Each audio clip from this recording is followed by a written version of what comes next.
How's it going, everybody? Welcome back to episode 11 of Prosers. I'm Bryce. And I'm Jeremiah. And today we are sponsored by Pondo Pawn Shop. You didn't say it right. Pondo Pawn Shop, located on East. And we're not sponsored by them. We just figured. Please don't sue us. Yeah.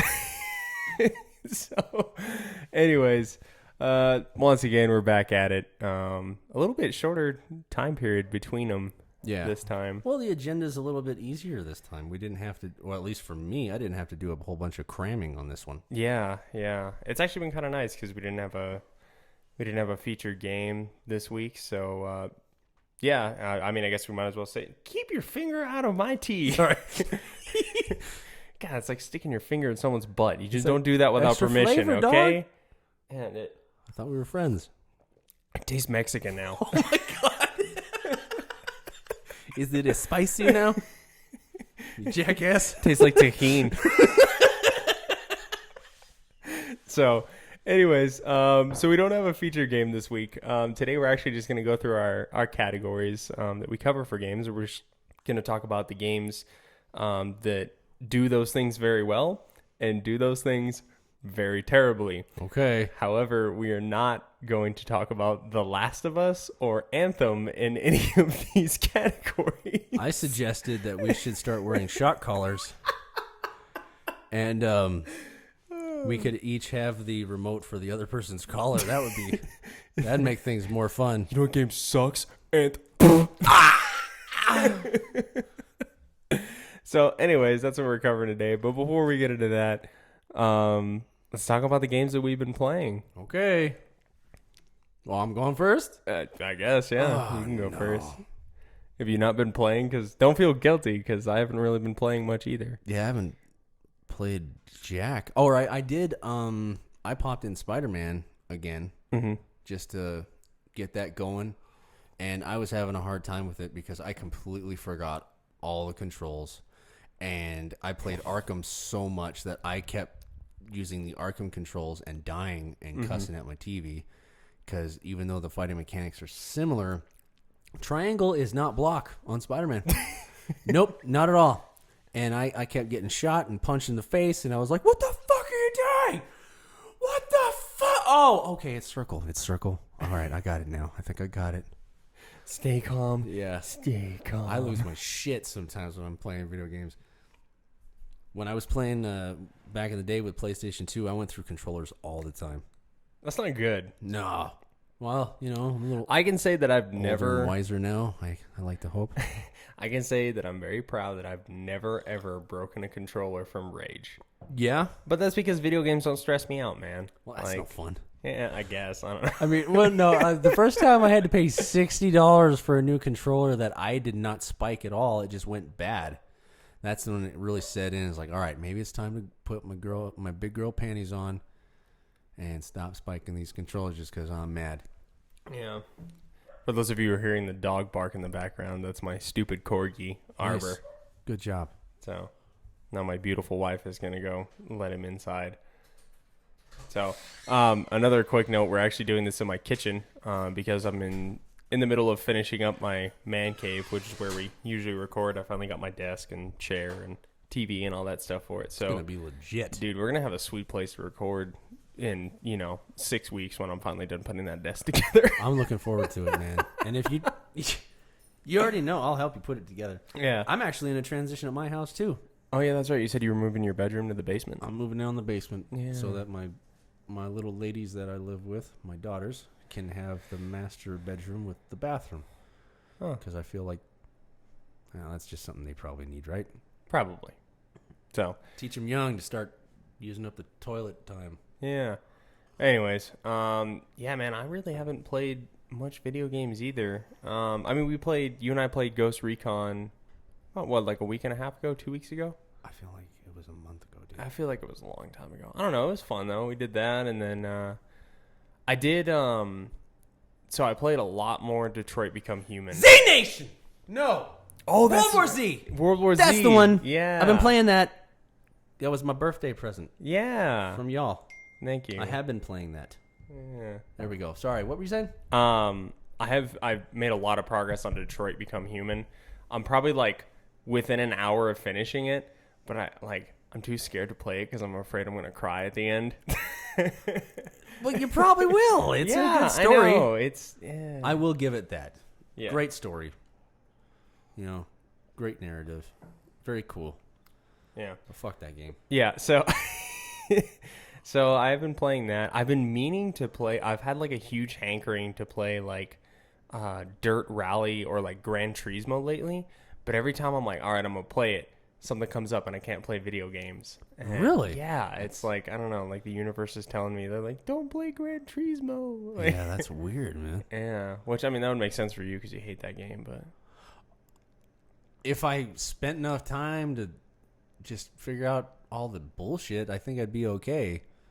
But no, it's not a game that you can just get good at within like an hour. It takes a long time. God, yeah, I remember the last time I played that, I started like overheating. I myself started overheating. I was like, what the fuck? You're like, what do you mean I can't take a 90-degree turn at 140? Well, don't feel like 140. Feels like I'm just sitting in place. This is bullshit. Yeah. So I don't. For those of like all 10 of you who listen, I actually have a racing simulator rig with like a wheel and a gear shift and all that kind of stuff. And Super cool. yeah, it is pretty sweet. So, but Jeremiah doesn't get along with it. No. Yeah, but that's fine. Whatever.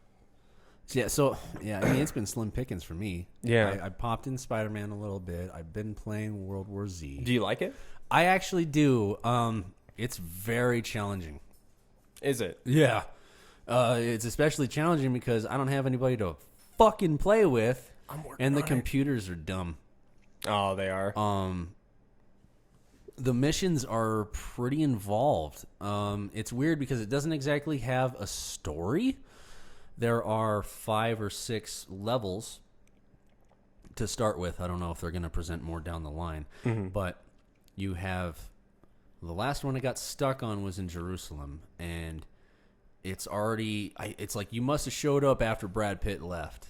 Because the wall's already breached. It looks like a mess. Mm-hmm. And we're trying to get to a scientist so that we can bring him back. But it's messed up. Mm-hmm. You go to one area, and then you have to lure in the Zeds so you can open the gate. And then you open the gate, and then it lures more in, and then you get to the house, and then you start setting up barricades. And if you're smart, you've been checking all the boxes so you can get razor ribbon and electric wire grids, and you have to set up barricades. All these like booby traps and stuff like that. And you have to be babysitting those barricades at this point, and it's rough. Yeah, it's really rough. It's fun, but it's not easy. It's challenging. Yeah, it's super cool. They have classes. There's like, this guy's better with the blades. This guy's better with explosives. This guy, if everybody gets taken down, because there's certain types of zombies that they'll grab you and they'll start molesting you, and there's nothing you could do about it. You have to like wait for somebody to come and save you. Yeah. And if they don't come and save you, you get dead real quick. Yeah. So it's fun though. It is super fun. That's another one that I think like you, me, and Shesh, we could waste a lot of hours talking shit to each other playing that game. I think a lot of those like class-based shooters and stuff like that are starting to become super popular. And I think it's because in general, gamers are getting tired of run and gun, which I mean, like run and gun is still cool. Yeah. But I think overall, like people are starting it like they want a purpose. Uh-huh. You know what I mean? They're like, okay, like I want to be this dude in my team, and that way I can focus on doing this one thing. And if I'm really good at that one thing, then my team will succeed. I mean, it's no different than when we play Ghost Recon. Mm-hmm. Someone's long range, someone's short range, someone's a scout, someone does reconnaissance. Right. Like everyone has their role that they play. And you can swap those roles as the game progresses depending on what the situation demands. Exactly, yeah. That's cool stuff. I was actually scared at first to play World War Z at first because I thought it was going to be another battle royale because that is the trend lately. Yeah. And I was like, man, if this turns out to be a battle royale, I'm going to be really sad because I really hate battle royales. I'm not impressed with them. Yeah. I don't think they're fun. I mean, they're fun at first, and then you get roughly 10 hours of gameplay into it, and you're like, all right, It's the same shit every time. Okay, the storm's coming in. I get it. I was like, Jesus. so well, I'm glad you're enjoying it, man. Yeah, it is really fun. Yeah. Yeah, super cool. Nope. Other than that, the only other video game I've been playing is on my phone. Really? Yes. You've been playing a mobile game? Yes. I should slap you. I'm sorry. It was free, and it's actually pretty fun. I can't knock it too much. It's called Mr. Bullet. Oh, is that the one where like they advertise on Facebook where it's like the secret agent dude and you have to like shoot all the guys and there's like all kinds of obstacles and stuff? You got to ricochet it, and Yeah. I was originally playing like a tank game or something, and that was one of the ads, and I kept seeing it, and I was like, that looks kind of cool. I'm gonna try I'm it. just gonna go for it. 5 hours later, You're still playing it. Yeah, I've been binging like Friends and The Walking Dead and playing that at the same time. Oh God. And and then I was like trying to get all 3 stars until my kids saw me playing it, and they were like, "Let me try, Dad. Let me try." I was like, "Oh God, fine." Oh, here you go. Nope, you missed. No, you missed. Oh my God. Okay.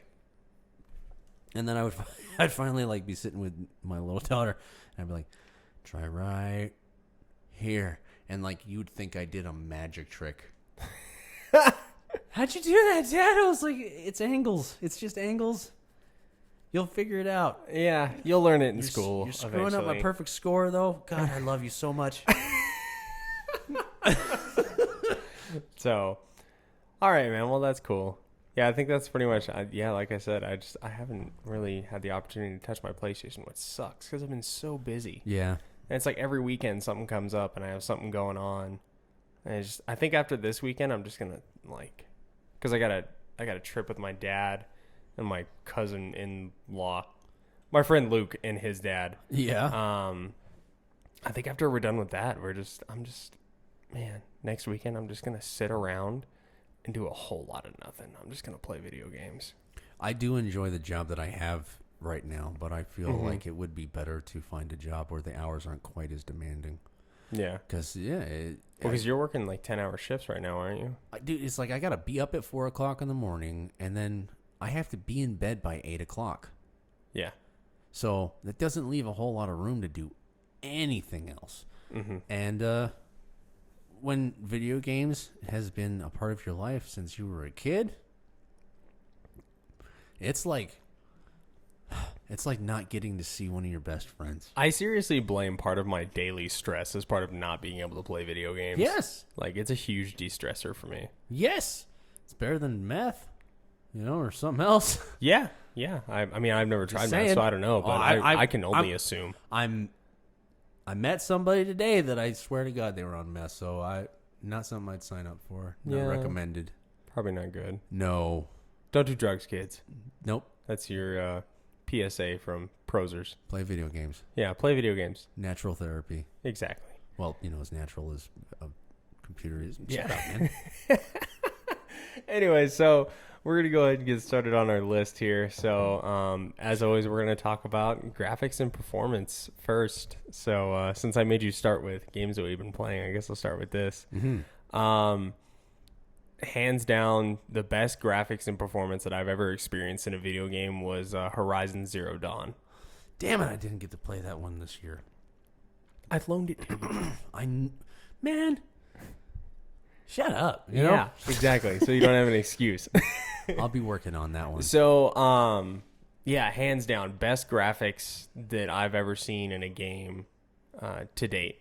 Especially just when it comes to like the art style and stuff like that, the color scheme for it, the smoothness, frame rate, excellent.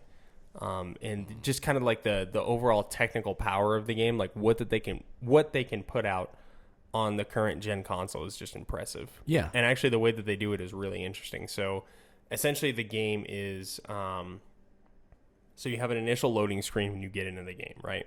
And you'll never see another loading screen again. Yeah, that's a big deal. Unless you die. That's a big something deal. like that. So, and I'll admit, like, the loading screen is long. Not like as long as like Days Gone. Not quite that long.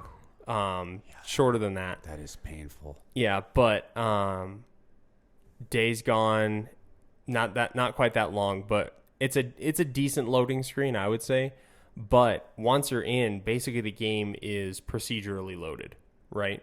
So I watched a video from Gorilla where they kind of showed like a zoomed out version of the way the game works, right? Yeah. And essentially the game only loads what is within view of the player. Yeah, you told me that it only renders exactly what you're looking at as you look at it. Yeah, exactly. So as the camera starts to pan, it's unloading things that are out of your visual screen and starting to load things that are coming into it. So if you look at like a zoomed out version of the game, right, there's actually no game behind you.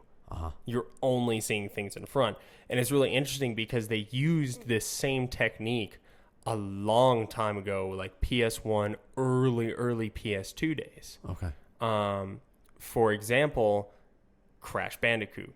The old Crash Bandicoot games were the same way. The only part of the game that was actually loaded was the part that was in front of you, which is why the camera never turned around when you ran backwards. So as you were running backwards, the game was unloading what was in front of you and re-rendering what was behind you. Yeah. Right? Which is why you could never see behind you. Nuts.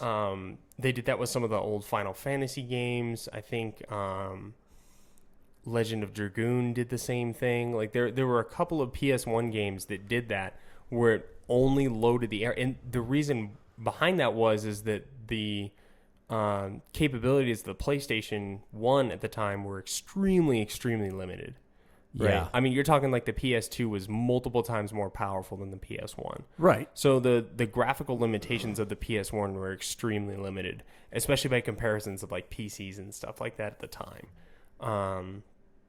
So essentially what happened is they used this as a way to achieve the graphics that they wanted. And now they've used it in Horizon Zero Dawn to take the graphics to the next level. I mean, you're talking about getting PC level graphics and frame rate on a console. Yeah. And that's why I just think it's so cool. Like, Yeah. to this day, probably one of the most technically impressive games that I've seen because, I mean, the amount of detail that's just in this massive open world is just uncanny. Well, I hope that people keep following suit with that, you know, because Oh, yeah, absolutely. maybe I'm just a rebel without a cause, but I really just don't want to go the PC route. I don't know why. I don't really wanna. either. And like, I can't deny that as far as like technical standards go, a PC is far superior. Well, Like, you can't deny that. But at the same time, like, I've been with consoles for a long time. And I think the big thing for me is there's no PC exclusives that draw me to it. There you go. You know, I mean, like, you could argue that you could get any game on a PC.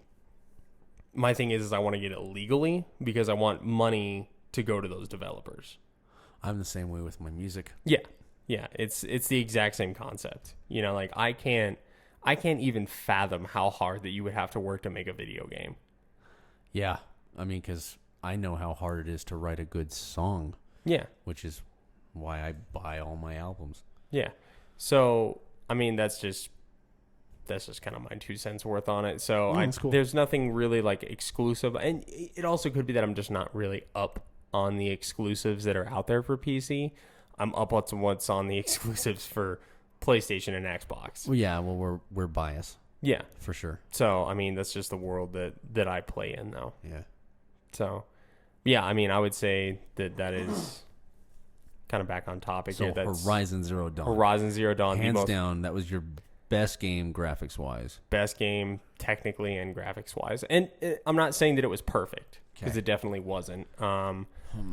I guess like some things that I didn't like about it. Now they fixed this when they did the expansion for it. So when they did the Frozen Wilds expansion, but in the first, like it seemed like the first like 4 hours of the game, some of the facial animations weren't super natural. Now it wasn't.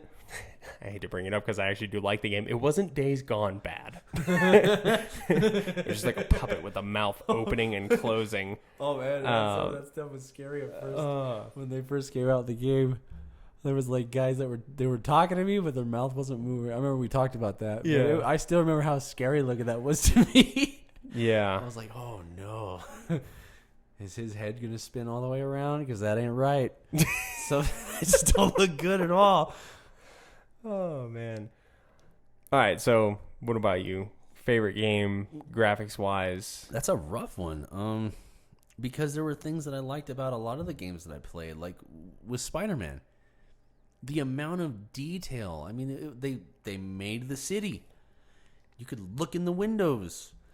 The cars were actually obeying the laws of traffic. That's amazing to me. Mm-hmm.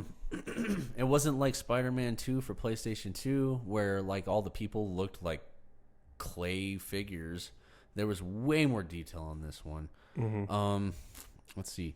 When I played, Can I get some water, please? Thank you. Just grab a glass are out of you the cupboard. thirsty, princess? I am Anyway, thirsty. But you make dirty dishes. That's I'm sorry. Shadow of Mordor. When I played Shadow of Mordor, I liked the details on that one. Like when you were running around the mud, you could like see that it looked like mud. Mm-hmm. I loved the textures on that one. Well, so I know for me personally, Shadow of Mordor. Thank you. So Shadow of Mordor was the first, like at the time, next gen console game that I had played. Really? Okay. So I had never played a game on a PS4 or an Xbox One until I played Shadow of Mordor. Okay. So that game does hold a very special place in my heart for that, because I do remember like seeing that and I was like, wow, like Right. this looks good. It really did. Which, I mean, by comparison now, it's not a super impressive looking game, but it has held up. What about, all right, we're talking about graphics. What about that stupid werewolf game? Like 1884 or something like that. Oh, Order 1887. That, yes, I would agree. That is very graphically impressive. Okay. Super graphically impressive. I haven't played it yet, but I remember hearing that it was almost like they were trying to make a point when they made that game. Like, look how much better the PlayStation 4 is. Oh, it's absolutely true. And I mean, not that do I think that those graphics are more realistic? Yes. I do not think they were as good as Horizon Zero Dawn, though. Really? Because Horizon Zero Dawn has like a much more vibrant color scheme. Well, this was a gothic style. Yeah, game, I know. though. But I mean, just in general, I would say the overall image of Horizon Zero Dawn appealed to me much more than The Order did. Because The Order is a super impressive looking game. I'm not going to deny that. But the art style for it and, coupled with the fact that like it wasn't a very particularly creative art style to me. Okay. It didn't really play into it, because Horizon Zero Dawn was like just realistic enough. Because like, dude, I can't tell you, every time I play that game, I take a screenshot of the landscapes. Really? Because they are just so beautiful. I have probably like almost a gigabyte of Horizon Zero Dawn screenshots of just the landscape. Yeah, well, there you go. That's a big deal then. You know, I never had that with The Order. There were never like moments where I was playing The Order where I was like, that is gorgeous. huh? Like there were some where I was like, wow, that's realistic. That's impressive. I like that. But there were never like any moments where I was playing it where I said like, wow, like this looks good. The only game that I've ever come similar to with it was spacing on the name right now. What's it about? Come on. was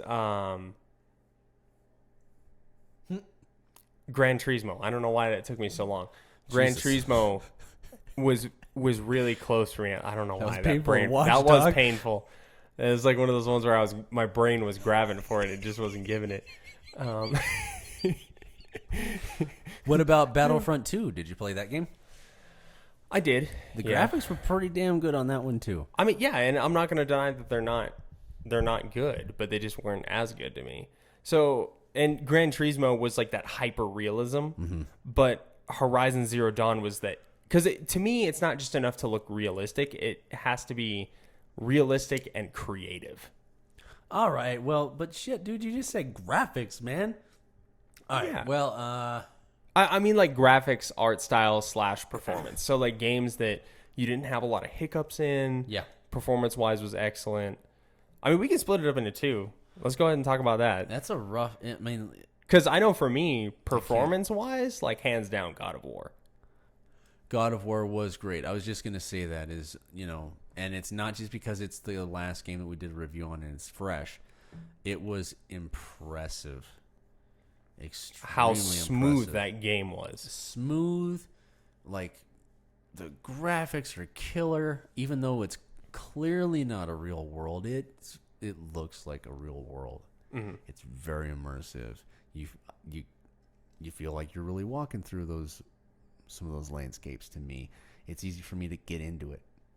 If a game is like all pixelated and polygoned, I'm gonna be distracted. Yeah. Or if it looks like caca. Yeah. And again, not to shit on those guys because I absolutely loved the game, but Days Gone was like that for me a lot of the time. Mm-hmm. It was so hiccupy, and we've already gone down that path. But yeah, comparatively speaking, God of War was sick. Oh yeah, I mean, strictly performance wise, and for a long time when I was thinking about this list, I really struggled on what I was going to give that position to graphics. Was it going to be Horizon Zero Dawn or was it going to be God of War? Because they're both very similar in art style and like performance wise and stuff like that. I would say that God of War, performance wise, 100% trumps Horizon Zero Dawn, because I did have frame rate issues with Horizon Zero Dawn. I mean, you get to a point where you're fighting, 4 of these gigantic robotic dinosaurs on the screen at one time. You're gonna have frame lag. It's gonna happen. You're gonna have frame shutter. I never ever experienced that in God of War. It did not matter how many enemies were on screen. It didn't matter what was going on, what ability, what attack I was using. That frame rate was locked in solid, and the game performed the way it was supposed to. Cool. Oh man, it's not easy. It's not. Because like with Battlefront 2, there was like a level where I'm walking through a forest and it's like I swear I could see individual pine needles on the ground. Yeah. Great graphics. You could see the bugs crawling around on the forest floor. It was killer shit. Mm-hmm. All right, Arkham. Which one is it? Knight. Arkham Knight. So I haven't gotten around to playing Arkham Knight, but I can say that Arkham Asylum has held up. Well, And I mean, granted, I'm playing an HD remastered version or whatever that's on the PS4 that's been upscaled Yeah, to but higher resolution. they created the whole world, every room down to the detail. You can see the individual pencils on the desks. You can look close enough and see notes that people were taking in their notebooks. That's great attention to detail. Yeah. I mean, and it's not cut and paste. You don't see the same thing twice, man. Mm-hmm. Fucking amazing. Yeah. And Arkham Knight was like that too. Yeah. It's awesome. So I don't know. Yeah, I'll have to try Zero Dawn, but definitely graphics wise, all those games that I mentioned. Yeah. So if you had to like pick one, No, I'm gonna make you do it. no, I picked one. You got to pick you one. can't. They just split it up. So like graphics wise, No, it's not that easy. I'm gonna have to say God of War though, because God of War did kick maximum ass. it did. Yeah, it was very excellent. So, all right. Now let's talk about ones that we thought were terrible. Uh-huh. So I know for me, I thought about this for a long time because to me, less realistic graphics, less realistic graphics does not necessarily mean worse graphics. Okay. Like, for example, like Rayman Legends, Uh-huh. not realistic at all.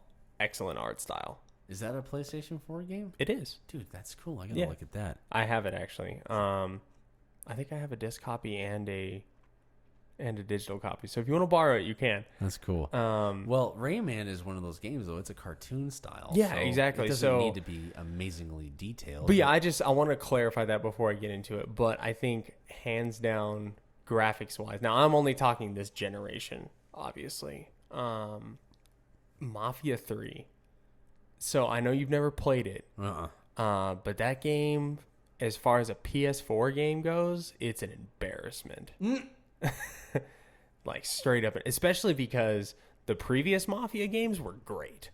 Okay. I did not like that game, man. Like the image quality for it just wasn't there. Textures were very, very bland. Really? Super, super, super bland textures. Like it was like, like, because there are some games where you get in and you're like, all right, it's an open world game. I expect to have less quality graphics. And this game just did not deliver for me. Like it was to the point where like I felt like I was playing like an old PS3, like an early PS3 games at some point. I was like, man, like, I mean, like it's high resolution, like the polygons are there, but they just didn't put enough work into placing it. That's pretty bad. Like it was lower, like to me, the graphics were lower quality than when Ghost Recon first came out. See, I wasn't there for that, but I did hear you tell me about it. It was rough. Okay. And, I mean, it also could be compiled on top of it that, the story is stale, the gameplay is meh, and the voice acting is also aight. So Yeah, that ranks up there with not good that factors. that kind of compiles on the fact that the graphics weren't really all there either. So yeah, I mean, like I thought about this for a long time. I was like, what was a game that just like, no matter how much I looked at it, I just couldn't appreciate the graphics. And for me, that was Mafia 3. I know that's not a game that we didn't really talk about on here. It was actually a free game on PlayStation. Network. A long time ago. I think it was almost a year ago that thing came out for free. Oh, wow. But yeah, I just couldn't do it.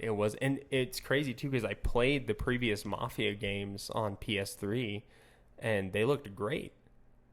They were good looking games, really well made games. I wonder what happened. I'm not really sure. I feel like they just kind of maybe tried to do a new direction with it and it just didn't work out. Because in general, Mafia 3 was like the Mafia game that Mafia fans try to pretend didn't exist. Really? You know what I mean? It's kind of like the Thousand Suns album with Linkin Park. Like collectively, the Linkin Park fan base is like, yeah, we just kind of don't talk about that one. We don't speak of that. Or like the Load and Reload albums for Metallica. It's Hey, like, man. King Nothing is a badass song. You're just like, this is just not one of those names that comes up when, when someone says Mafia. There's probably not a lot of people who go like, oh, like Mafia 3. Like, That's no, nuts. it's Okay. Mafia 2. So. That's good. All right, cool. So I don't have a worst. Oh, all right. I hate to say it, but, Days Gone was definitely the worst Yeah. for me. I would say for performance-wise, Days Gone was definitely the worst. But, in their defense, it was their first game. They're a new studio. Give them a break. Still a great story. Yeah. I actually played that one all the way through. And that wasn't and again, it wasn't like Mafia where it was like a deal breaker. But there were that's other. how bad Mafia was. Oh, you couldn't even finish it. Yeah, no, I didn't finish it. I got probably about halfway through it, and I was like, I just can't do this anymore. Whoa. Which like, man, it's hard for me not to have fun with a video game. Right. It's hard for me not to have fun with a video game, but that was one of those games where I just like, It's like the missions were super repetitive, and it's like bad sex. I mean, it's still sex. Yeah. God, that's how bad that video game was for you. So, but yeah, I would say performance-wise, Days Gone was, I would say, probably one of the worst that I've played. But I mean, I feel bad saying that though, because it was a decent game. Well, we're not here to pull punches. Yeah, I mean that's true. We're not. So yeah, I would say. You really thought the graphics in Days Gone were that bad? It was distracting for me a lot. I was very disappointed in the lack of variance. You know, it seemed like all of the zombies had like maybe 3 different uniforms. You know, and it's like, you want to tell me that in the apocalypse there were only in 3 outfits being sold. Everybody was wearing jean shorts and flannel jacket. Get the fuck out of here, man. Like, they couldn't have come up with anything variants from that. It's 2019. They had a crew working on this game. They couldn't have just maybe come up with like, all right, man, whatever y'all wear to work tomorrow, that's what we're rendering for the clothes. Yeah.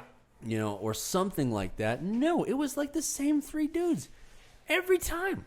Yeah. You know, so that bothered me. The fact of, like what I said, people talking and their mouths aren't moving, or they're out of sync. Or like the insane frame rate drops. No shit. Oh man, like you'd be moving and like I cannot tell you. There were 3 times. And I mean, I only devoted maybe 12 hours into that game. Yeah, I know. And it's about a 25-hour game. 20 to 25. Unless you strand your motorcycle in the middle of the forest. Shut the fuck up. So, I mean, it's only like maybe like a 20-hour game if you play it beginning to end and really get into it. I probably only put 10, 12 hours into it, and it probably crashed on me 4 times. Whoa. Like straight up, like the game shut down and I got an error screen on my PlayStation. It crashed on me one time where it froze and refused to, go on after that. But there was a lot of weird things. Like I told you about how when Sheshe was driving through the tunnel and he smacked into a car, and then like something slammed into the back of him that wasn't even there, scared the shit out of both of us, and killed him. Yeah. And fuck that. That counted. He had to pass the controller. I was like, no, you died. No, you died. Give me the damn controller. You died. I don't care if it doesn't. Yeah. So, like, there was some wacky stuff on that game, There was. In a way, I felt like it was part of the process. I mean, this game, it was still I bet it was still in development when they released it. I mean, which is why there's been so many updates and stuff. Yeah. So there was a part of me that felt like, oh, this is cool. I'm kind of here for this. Because other people are not going to get to see this. Kind of like with Ghost Recon. You tell me about how bad it was. I just got to take your word for it because it looks great to me. And it does. It does look light years ahead of when it started. But, I mean, and you hit the nail on the head. Days Gone had a lot of performance and graphical issues, but it made up for it in other areas. Story was great. Yeah, and not that like the game for me for crappiness, Mafia 3, not that there weren't aspects of it that I didn't like. I did like the main character. Okay. I thought the main character was sweet. I thought the story was like relatively interesting. I feel like that the way that they told it was kind of whack. Okay. Like they could have told it a lot better. Because, I mean, like the basis of the story is there's a dude who comes back from Vietnam. He was in the army and he joins the mafia. Of course he does. Sounds badass, right? The way they tell it just isn't there. All right. So, and like there's you were just outside.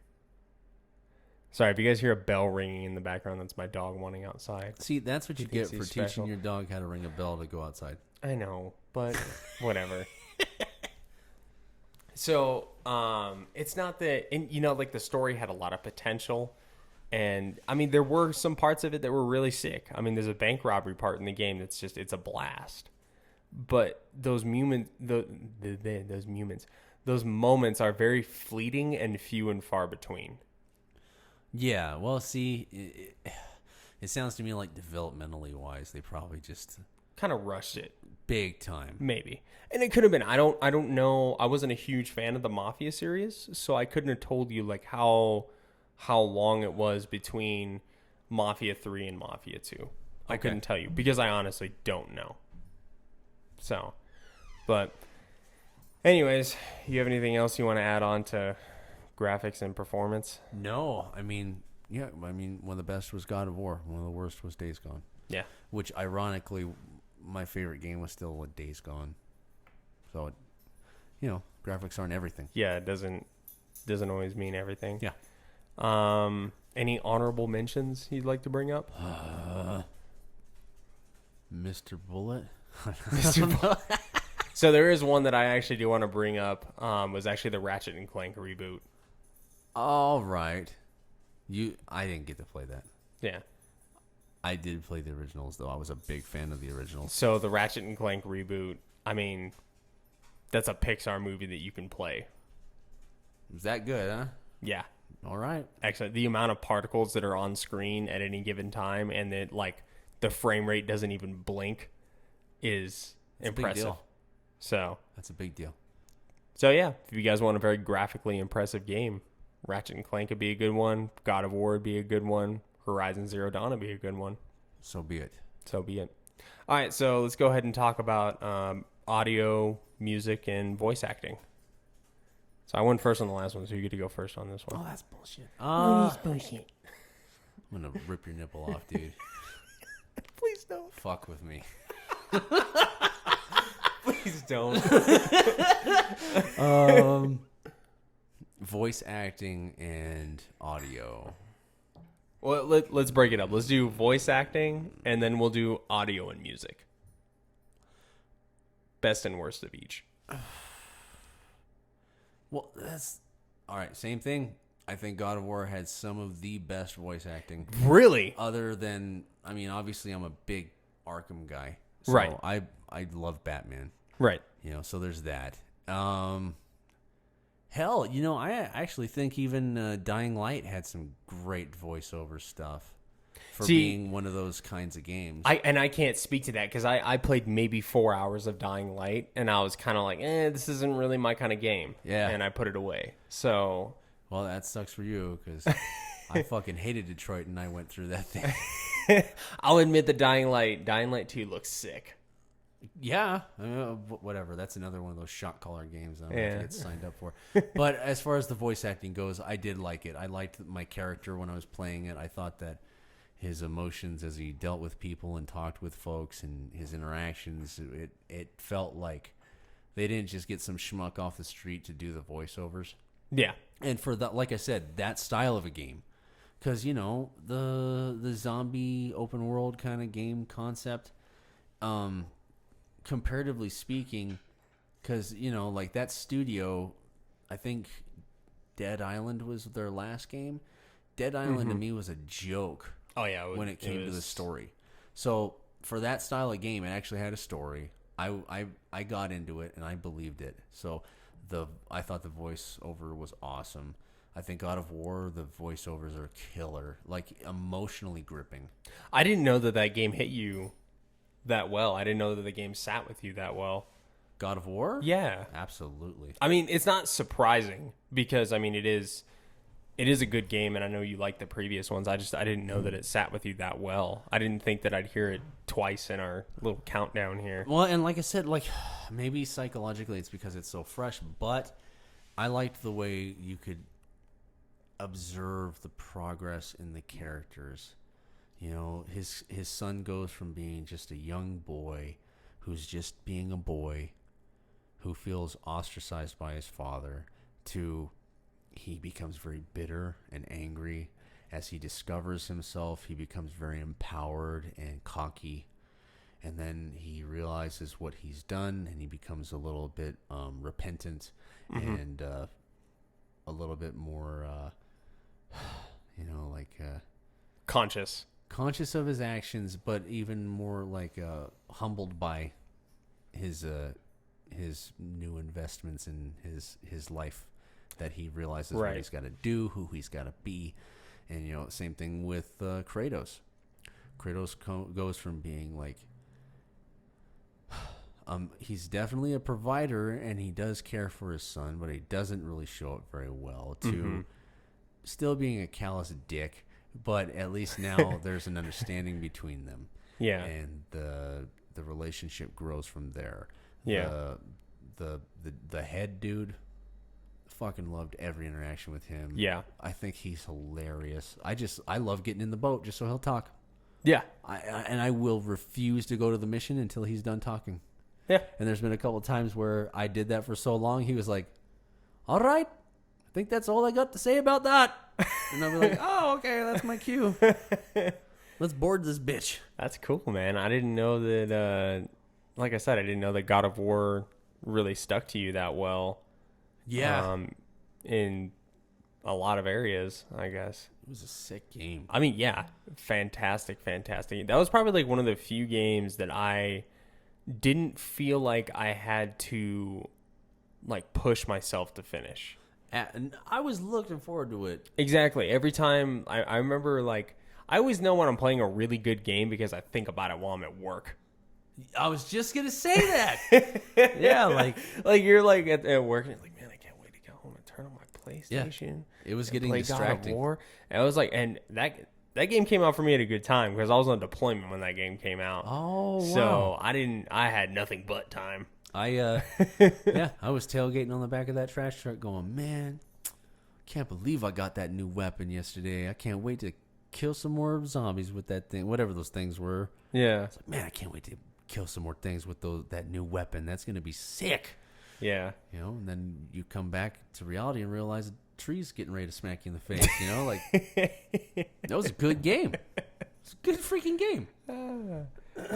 So, all right, yeah. All right, well, I guess it's my turn. So, the number one voice acting game for me, I'm not going to mention the game that we're not supposed to mention. Really? Yeah. And it's probably not what you think it is. It was actually Beyond Two Souls. Oh. See, I didn't even get to touch that one. Yeah. So, Beyond Two Souls had amazing voice acting in it for me. But wait a freaking minute here. That's from the same guys that did Detroit, right? It is. Now I know what you're thinking. You figured for sure I was gonna say Detroit because I talked about how much I like the audio in that game. Yeah. But I have to admit that Beyond Two Souls, in my opinion, Beyond Two Souls has better voice acting than the game that we're not supposed to mention. I really think it does. I also really liked that it had big names in it. Okay, well, you know what? The best voice acting was from the game that I'm not supposed to mention. Yeah. And that's all there's to that. But if I had to not use that one, that's where I would make my other decisions. Yeah, exactly. And again, like I said, I think that, and man, like, I can't tell you how much I like the voice acting in that game. Yeah. But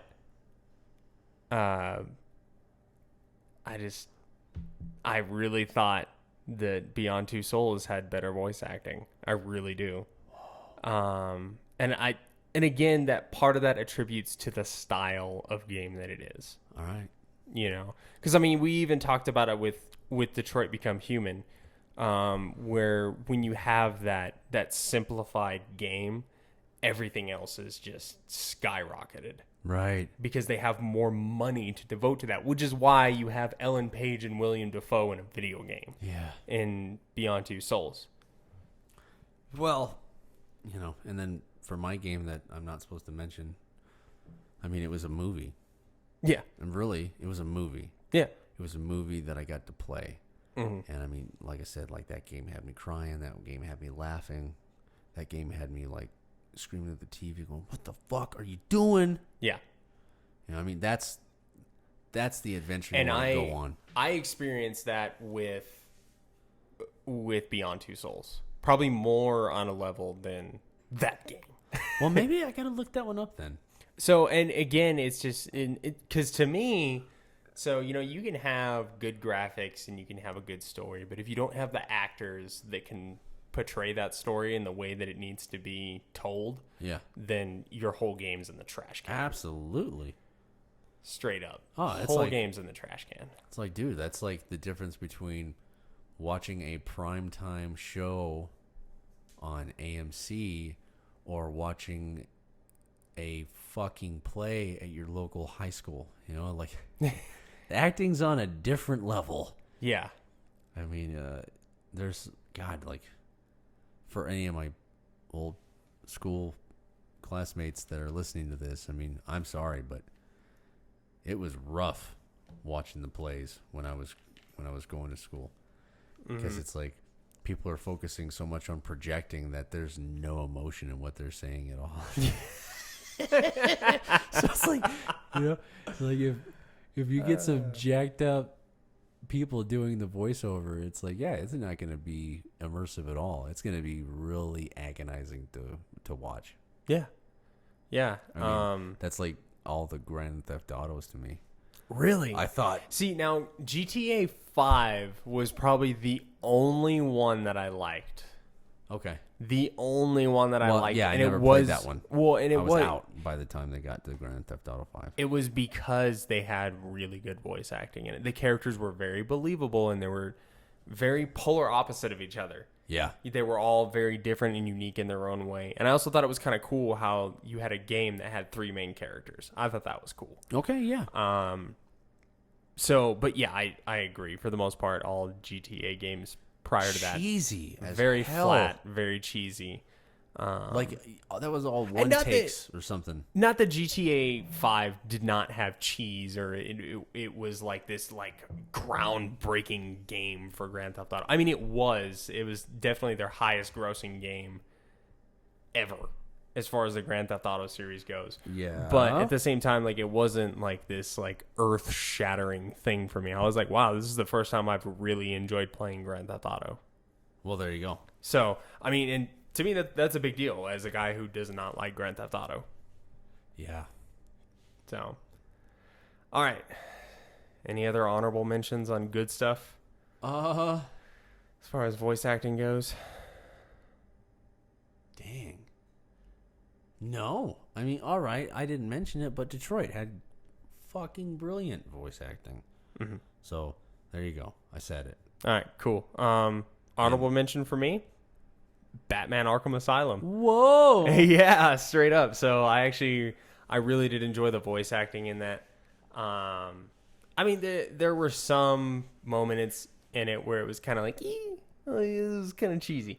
But for the most part, and part of it has to do with the cast. Oh, that game's a nostalgia party for me. It is. You know, so I think that probably has a huge thing to do with it. But overall, the voice acting in the game was very good. And I think it wasn't really so much that it was like, you know, the voice actors were like super over the top, insanely good. And I could just feel all this emotion and stuff like that. It was the fact that they fit the characters.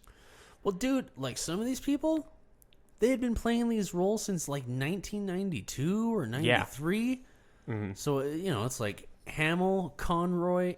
Oh, man, I'm really sorry, but I can't remember the name of the lady that played Harley Quinn. Mm-hmm. Those all go back to the old Batman cartoon. Yeah.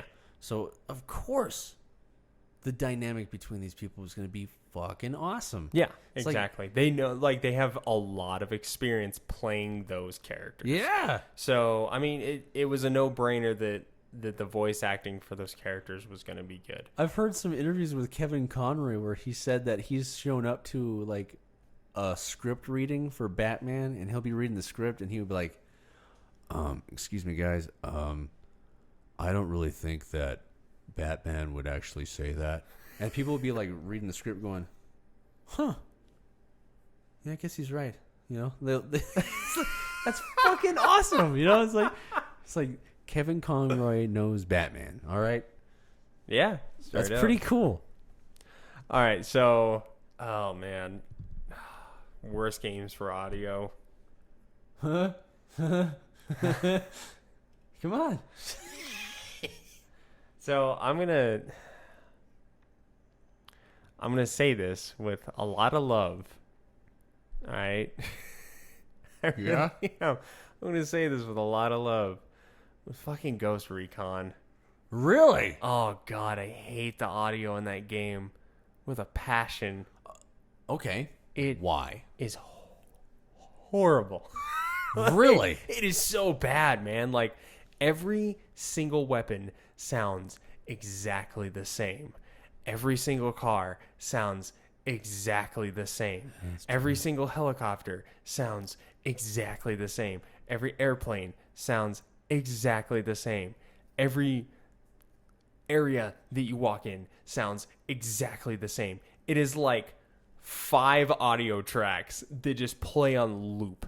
Wow. And don't even get me started on the freaking music in that game, dude, because it's horrible. Like, it's in all the wrong spots, and it has tension in all the wrong spots. Like, you'll be, like, driving down the road just, like, kind of casually. It's like, dun, dun, dun, dun, dun.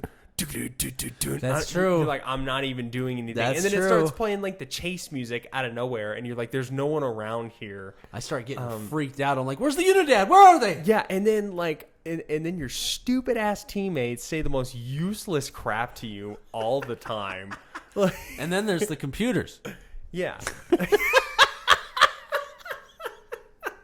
And then like, oh my god, dude, I just like I really enjoy playing that game, but the audio in that game is Pretty agonizing for you. oh, it's trash. Like there was a reason that I want to play that game with you, and like one of the main reasons because you're my friend, and I like playing that game with you. Thanks. Number 2 reason, I don't want to have to listen to that trash audio track. Wow. Yeah, see, I haven't played enough of it by myself to like really get worn out by my team saying the stock things that computers were programmed to say in that game or anything. But I imagine it could be bad. Oh, it's awful. It's atrocious, and all the voicing, all of the voice acting in that game is straight garbage. Like it is a hot dumpster fire of voice acting throughout that entire That's true. game. There wasn't a whole lot of feeling when they were doing that. No, absolutely not. And even like the parts where they try to make it good were still like on the low end of mediocre. That's true. That's true. I can't argue with that. Jeez, but yeah, I wasn't thinking about that. Okay. Voice acting. Bad voice acting. I don't know, man. I mean, maybe You can steal mine if you want. I don't really yeah, care. because I don't know. I haven't really played a whole lot of games where I was like, that was bad. Yeah. Maybe I'm picky, or I got lucky. You know, maybe Friday the 13th. That was some fucking awful. There's some Like, trash just voice acting. Stupid shit is being said on that one, you know. Like almost like they only took one take and they're like, "All right, good. Well, you sure you don't want me?" No, we're good. I don't have time. Mm-hmm. Next. Yeah. I think another honorable mention for me is the original Modern Warfare. Man, that's another crappy one when it comes to voice acting. Well, I mean, if you want to go down the line, Because the thing is though is like I didn't have that with Modern Warfare 2. I really like the voice acting in Modern Warfare 2. they did a better job. They did a better job. Modern Warfare, no. Huh? No. Oh, that- shit. Now, it wasn't the dumpster fire that Ghost Recon Wildlands was. That's hilarious. Oh, dude. I feel like they would have been just better off just not having any voice acting in that game. Be like, yeah, it's an open world. Just go have fun. There's no story. Go kill cartel members. Make up your own story. No one needs to speak. Hand signals. Yeah. You're a tactical operator. You don't need to talk. You have hand signals. Yeah. Like, oh man, I cannot begin to describe how painful the audio for that game is for me, especially because I'm really big on game audio. I'm really big on it. Frick. Yeah, I gotta admit, I don't have one. I don't have one. You just don't have one that just stands out. No. I mean, because, like, you know, I played Shadow of Mordor and Shadow of War. I thought the voiceover on that Both of those were great. I played Spider-Man. Obviously, we've gone over that one. We've sang a lot of praises to that one. Yeah. Well, that game kind of came out of left field, too. Because I remember seeing the trailer for it, and I was like, man, I know it's made by Insomniac, and I trust those guys, but I'm really worried that game's going to suck. Yeah. I mean, I get that way with most games now, though. So I had a lot of high hopes for it because it wasn't a movie-based video game. yeah, it was a Spider-Man video game. Yeah. I mean, because the sad thing is, historically, a lot of movie-based superhero games are awful. Oh, they're trash. Yeah, I mean, geez, Trash. I remember for PlayStation 2, my buddy bought me Ghost Rider when Ghost Rider came out, and we tried that game, and it was horrible. I couldn't even get through it. It was clearly a God of War ripoff, but it was wonky. Yeah. I was like, who the hell approved this game? This is not a good promotion. This Yeah, is like a money grab. where's the quality control on this? Freaking Yeah. awful. You know? So I was hopeful with that one because it wasn't based on a movie. This was like some kind of original idea that they were going to be coming up with. And thank God I was not disappointed. Yeah. I mean, the graphics were killer on that thing. It was Yeah. like you could almost see their pores on their face. And audio I think is one of those things too where like unless you're really looking for it, like you're not gonna notice And bad audio. for that game was freaking awesome. Yeah. You know, like, how smart was that? Again, I'll say it again. How smart was that they took a take of him on the phone with the cop, not running, and then another one for him running or exerting himself somehow so that if you stayed still, he started talking calmly. When you started swinging, he was talking with a little bit more angst in his voice. Yeah. That was freaking sweet. You know, like the performances are very convincing, very, like tug on your heartstrings kind of stuff, like the interactions between him and Octavius. Yeah. Cool shit. But bad games? No, I don't really have a bad game. Don't have one like and again, unless that's something that like you, because I know for me like that is something that I look for is voice acting and audio quality. Absolutely. 100%. I mean that is something that I look for in a game. Not only because that's just like that's part of our review process, but it's because that is what kind of plays into that whole immersion thing. Yeah. Which is why I'm playing a game in the first place. Yes. So, all right, let's talk about gameplay next. So, did you go first or did I go first on the last one? God. I don't want to go first. Gameplay.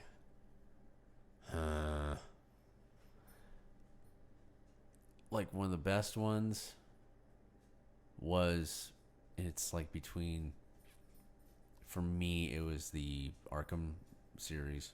Mm-hmm. I've always loved those games. And Spider-Man, and God of War, and Shadow of Mordor. Like, those are all great games. It's hard. I can't do a best. Those were all great games. Mm-hmm. Yeah, that's my best. Bests. My best is bestesses. You can't be forced to make a decision at all, can you? it's not cool. I don't like that. I told you to think about this. Yeah, but I don't care. I don't like that. That's my opinion. All those games were killer. Yeah. Fuck you, dude. I'm not gonna make a decision. Okay, well, like, what did you like about like Spider-Man over the other games? Precision. Right. Very responsive. Mm-hmm. It didn't feel at all like it was laggy. You know, like, as long as you were on your game when you're fighting the dudes, as long as you are on your game and you press the counter button at the right time, like, he's gonna counter, period. Mm-hmm. You know, some games are not like that. They're a little bit more wonky and irresponsive. That game was very precise. Finely tuned machine. All right, there. I did mine. You do yours. Okay. So, Stop getting distracted by stupid stuff. The dog's going to ring the bell, dog. I was still listening. I can see it in your face though. Like you get all upset. Like we're not in the kitchen right now. I'm not upset. I'm just trying to look at him because he's cute. Anyways, I would say so for gameplay. This one, okay, so this one took me a long time because I just like every part of me wanted to go with a Quantic Dream game. It really did. And I think that's just solely, but I feel like the actual gameplay of that, it's not what draws me to it. Okay. Because, I mean, if I'm being completely honest with you, that is my favorite kind of game. And that's fine. Is the Quantic Dream style, like, very story-driven, basically an entire game of quick-time events. Yeah. Telltale stuff. Yeah, like, all that, that is my favorite kind of game. And that's because I don't, like, the gameplay is just kind of a bonus for me. I much more care about story and character development and art style and like all this other like setting and all those other things. Yeah. But I realize that I don't want to include that in gameplay because it's not what draws me to the game. Okay.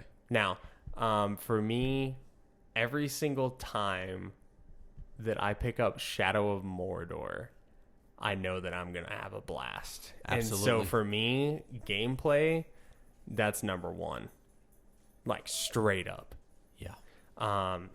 Every time I pick up that controller, I know that I am going to go get into the biggest fight with as many Uruk-hai as I can possibly find. And I am just going to destroy all of them, or I'm going to die trying. Yeah. And that's one of those games where I don't care if I die.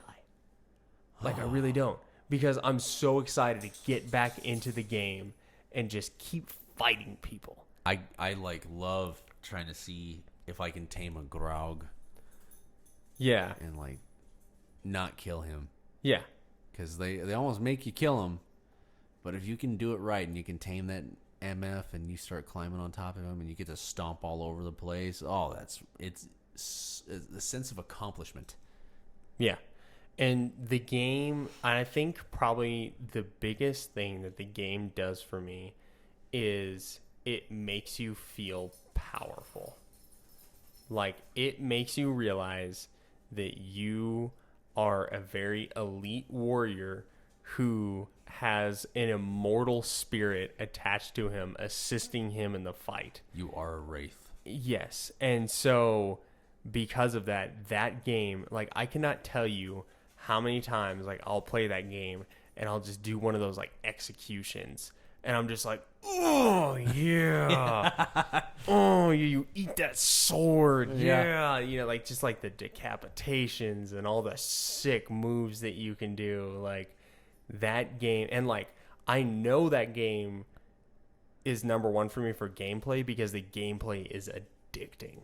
It is extremely addicting. Like, every time I get done with a big-ass fight, I'm like, all right, let's go fight someone else. And brutal fight sequences. Like, the choreography is nuts. It's so good. And it's like, it's just challenging enough. And the thing that I like about it is it's challenging by numbers, if that makes sense. So, like, if you're fighting a dude one-on-one, it doesn't matter if he's a war chief, if he's a boss, if he's a regular old dude, you're going to whip him. As long as you got your shit down. Yeah, you are going to whip him. Yeah. But when you start getting into like 10, 20 enemies or something like that, that's when it's like, all right, now I'm starting to get challenged. Now it's starting to become like kind of overbearing. Now I gotta buckle down and focus on what I'm doing. Yeah. Which, I mean, makes sense to me. Which is kind of ironic because like I don't really like Spider-Man or the Batman games as much, and it's basically the exact same type of game. It's a similar concept. Now, it also could be that I'm a huge Lord of the Rings nerd. I mean, for God's sake, my wedding ring is the Ring of Power. Yeah. From Lord of the Rings. So, I mean, that probably plays into it. But for me, that game is like the pinnacle of gameplay. Well, it is a freaking great game. And I haven't played Shadow of War yet, and I need to. Yep. I mean, you said you liked it, so more than likely like It's it. pretty cool. I mean, I got a little worn out on it. I still need to finish it actually. Mm-hmm. But there was a lot of like next step kind of stuff with Shadow of War. Mm-hmm. The story gets picked up where it left off, and you even get a little bit deeper on the characters. Right. And that was pretty cool. Yeah. Because I can't remember the name of the dude that has attached himself to you, the elf. Celebrimbor. Whatever. I'm a huge Lord of the Rings nerd, so that's easy Like, for me to remember. You get into his story. Okay, that's who cool. he was Yeah. in life. And that's pretty cool. Like that stuff alone makes you want to keep playing the game more. Mm-hmm. But it is fucking hard for me. That game is fucking hard because like I told you before, I want all the generals under my power. Yeah. I don't want any of them to die, and I will get pissed off if I accidentally cut that dude one last time and he dies on me. I'm like, no! I want all of them. I want all of them in my ranks. So there you go. All right. What about worst? Worst. This is an easy one for me. I knew this one before we were gonna do it. Huh? No Man's Sky. Oh wow. Yeah, that's the one where you're in space, right? Yep. And you're supposed to be able to travel to other planets. Yep. And it was supposed to be way bigger than it actually was. Oh no, it was absolutely as big as it was. Okay. 'Cause So when it first came out, I want you to imagine a game that's as expansive as the Atlantic Ocean, but probably only about a half-inch deep. What do you mean by that? So I mean, like the amount of planets and solar systems and star systems that there are is like unbelievable. Okay. You want to talk about a copy and paste game? That Really? game is copy and paste. Let me tell you what that whole game is. All right. Okay. So you start the game, you find parts, you build a ship. All right. Uh-huh. Then you're gonna build parts to get off the planet. Then you build parts. Once you're off the planet, you're gonna build parts to get out of the solar system. Then once you're out of the solar system, you're gonna go scour the planets in that solar system to find fuel to fuel your jump drive to get you into the next galaxy. That's the whole game, right? Over there. and over and over again? And I thought it was gonna get better. Nope. 10 hours.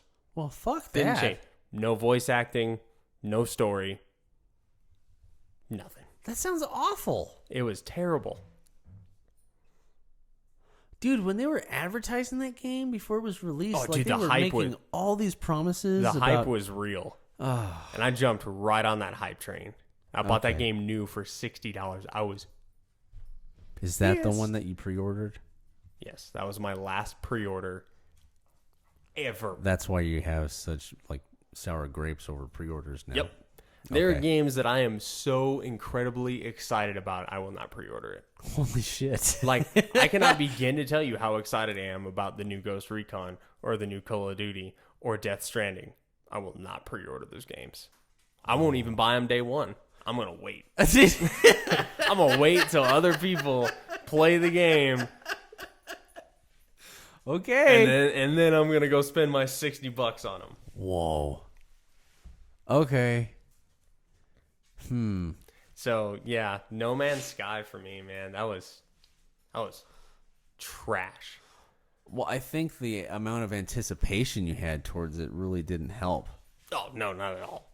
Yeah, it was a complete letdown. Especially because they literally had an ad where in the ad itself it said, "Believe the hype."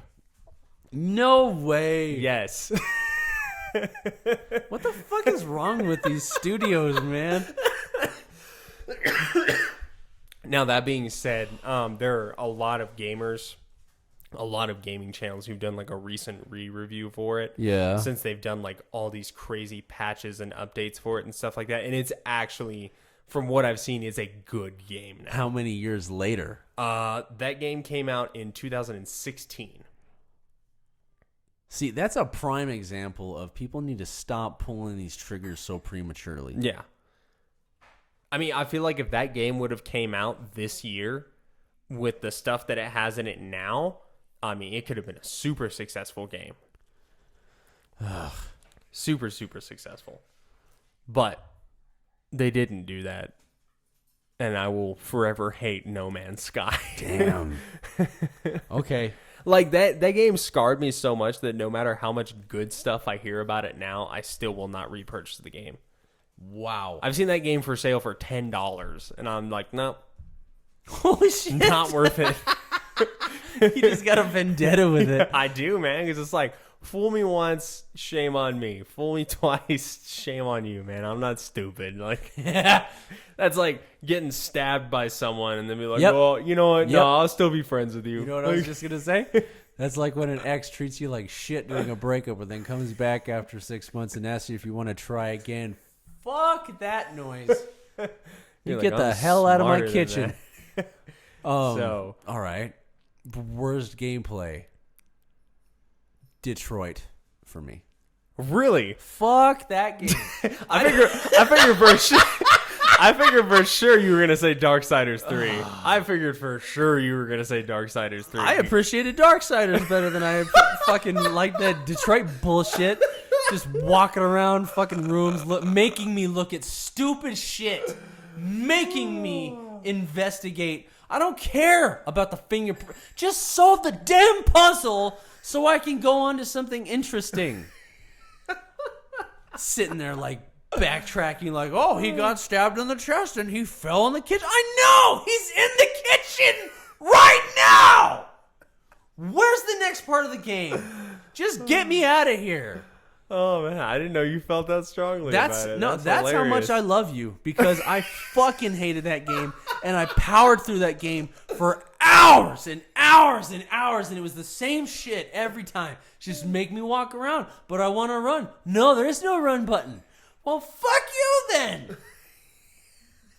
You know? No, I like Darksiders way better than I like that game. At least I could like go where the fuck I wanted and actually start fights with things, even though the damn block button doesn't work on that. No, all right, that's another thing. But Detroit, fuck that game.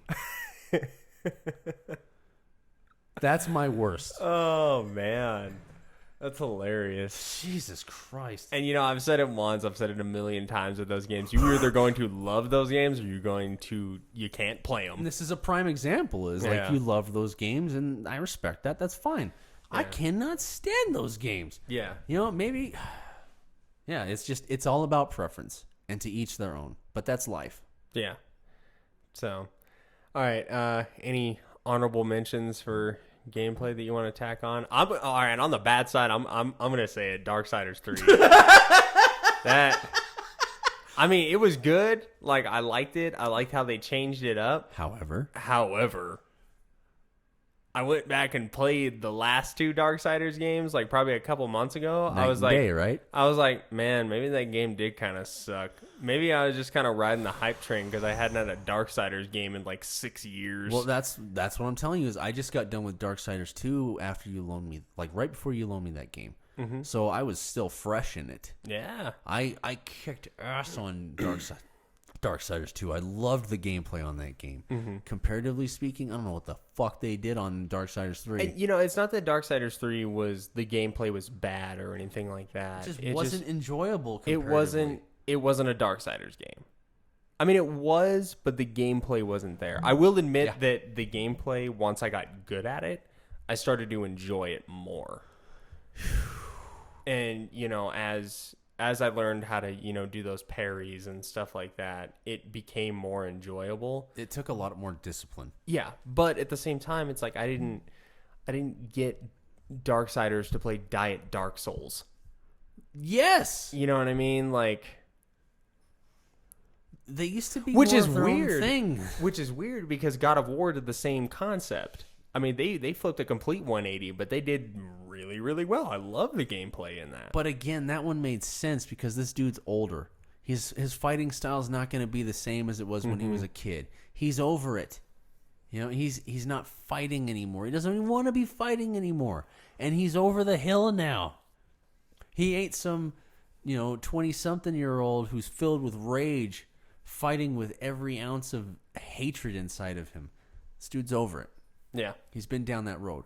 That made sense. Yeah. Darksiders 3, fuck that noise.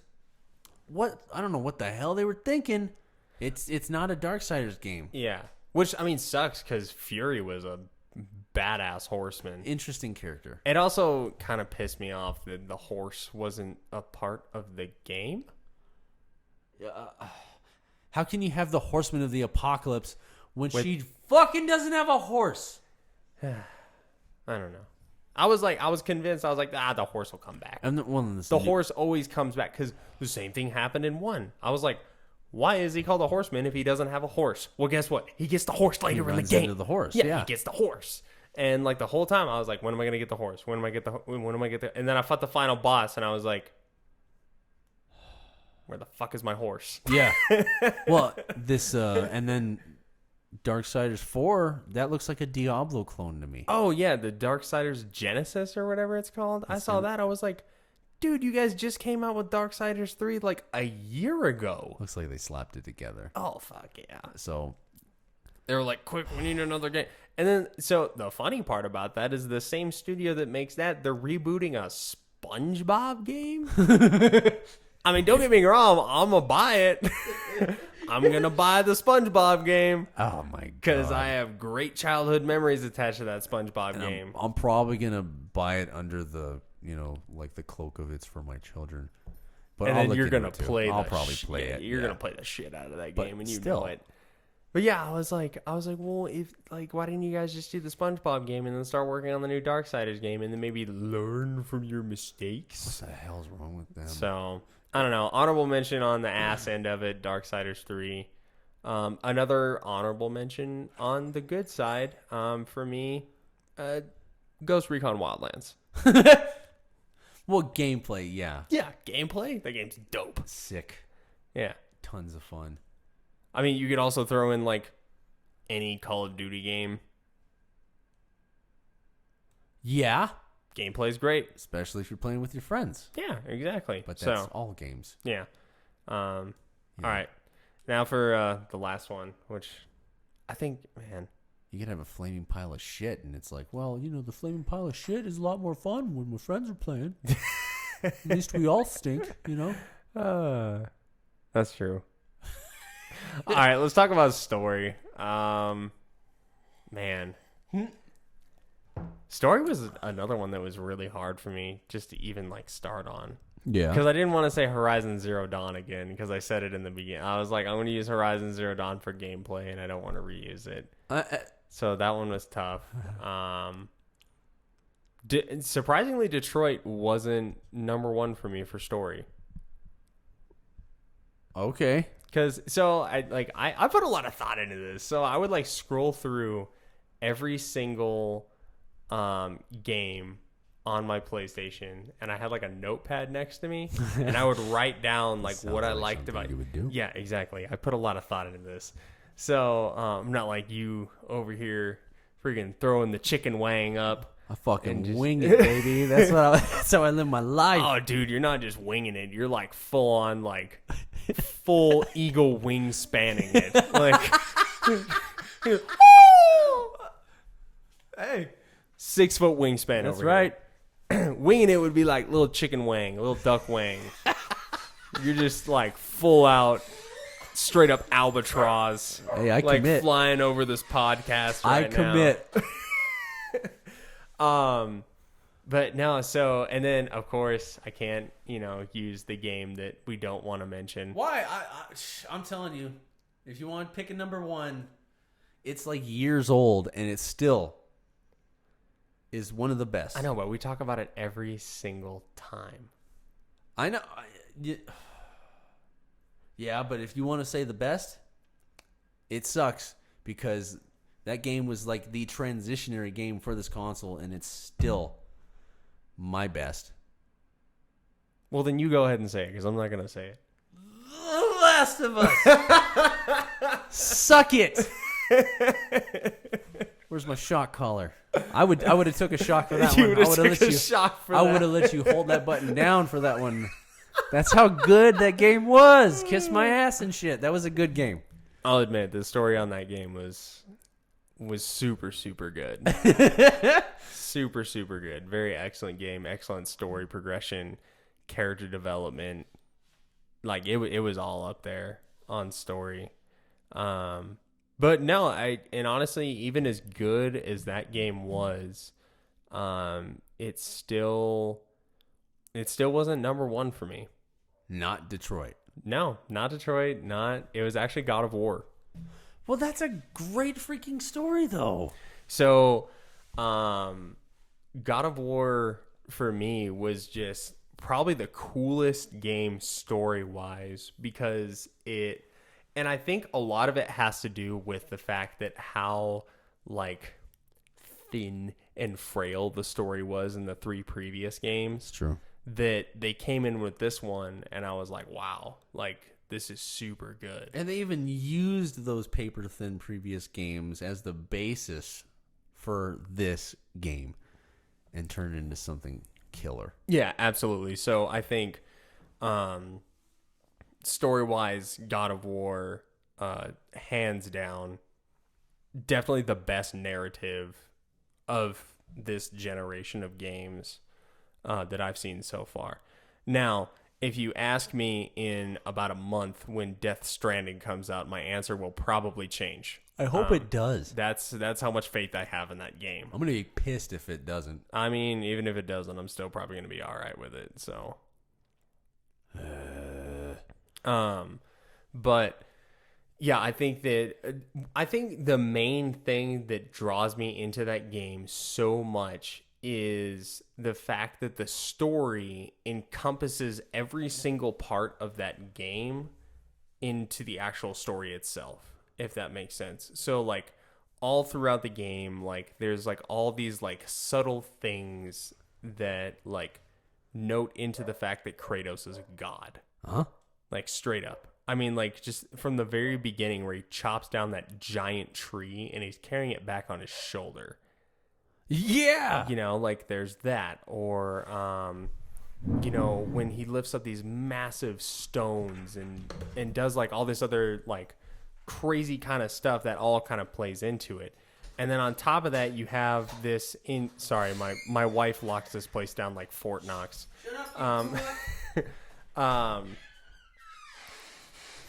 Jeremiah just went to go let my dog out and he had to undo like 6 locks.